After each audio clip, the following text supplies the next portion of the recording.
Okay, welcome students. In our second lecture we are going to discuss regarding different types of the fluids. We can say that the classification of the fluid. The classification of the fluid.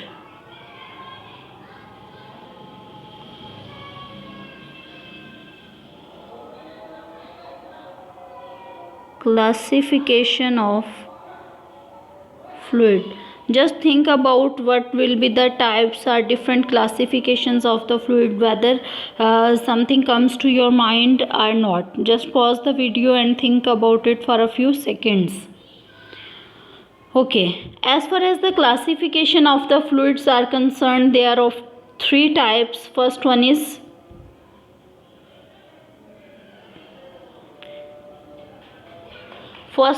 liquid, gas and vapors. Liquids,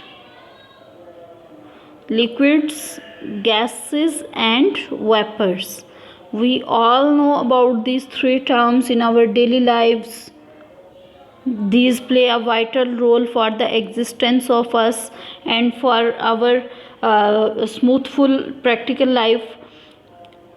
As far as the applications of fluid mechanics are concerned, you can realize the importance of the fluid mechanics with these three types of the fluids that are essential for even the existence of our bodies, even the existence for our lives, because our whole body structure consists of the blood and different molecules are present in our environment, as well as that are essential for our life.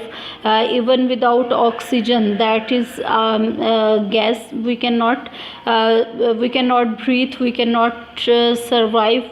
And liquids are also essential for our daily lives, for our existence.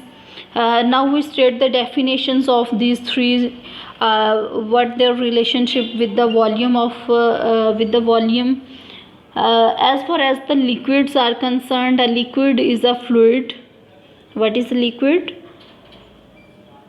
Liquid, as we are discussing the classification of fluids, therefore liquid will also be a fluid which possesses a definite volume. It's a fluid which possesses a definite volume. When you put it in any container, then it will definitely contain a specific volume. It don't spread anywhere. It will be contained in that container and never move outward. Okay, so we can say that it has a definite volume. What is its second kind? Second kind is gases. As far as the gases are concerned and their relationship with the volume, you can observe that the gases don't have any specific volume, don't have a specific or definite volume. We can edit this definition. So it is which possesses no definite volume. What's the examples of the gases and their relationship with the volume? When you fill the gas in any gas cylinder, then it will contain the whole space.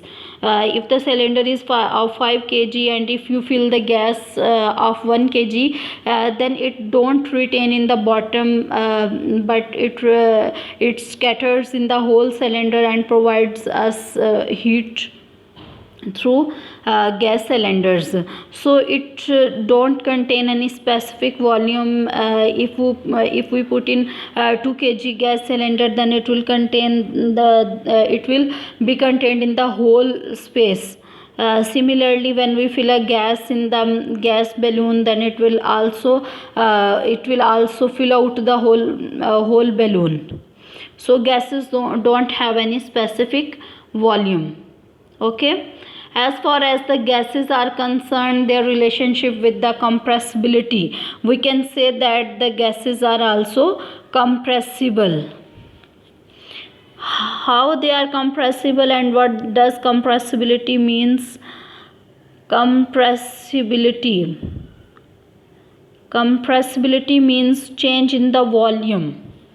Change in volume.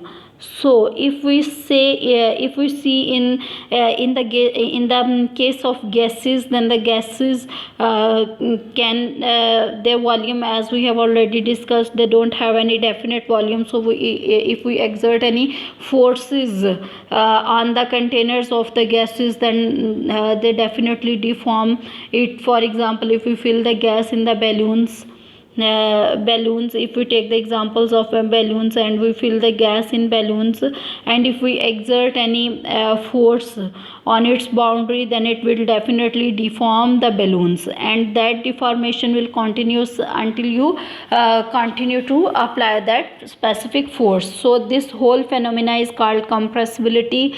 Therefore gases are compressible as their volume get affected by the application of forces. So gases are compressible. Two properties of gases we have discussed here. One is no definite volume and the second one is compressibility, that is it changes its volume. Now next one is vapors. Third type of fluids are called vapors. What are the vapors? When we put a kettle with water on boil. When it gets boil, then you see the steam that flows outward from the kettle, and similarly when we have some steam roast, even steam fish, etc., such edible things, then we can see that the steam moves from these things.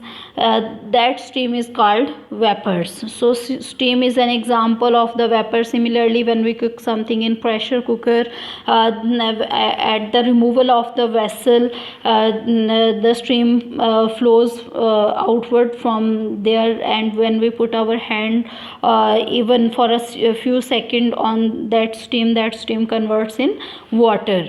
So we can say that the vapors is basically a gas whose temperature and pressure. What are the vapors? Vapors is a gas whose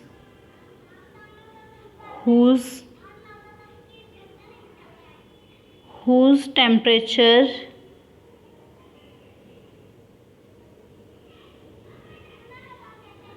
and pressure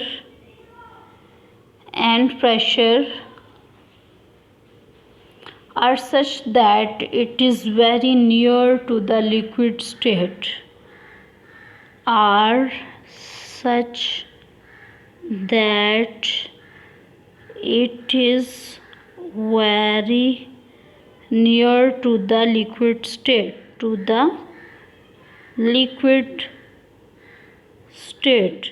So example, as we have already the example of heat. So we can say that the fluid has three types of classifications. One is liquid, second one is gas, and the third one is vapors. Thank you so much for listening. If you have any queries, then you can ask through comments. Thank you.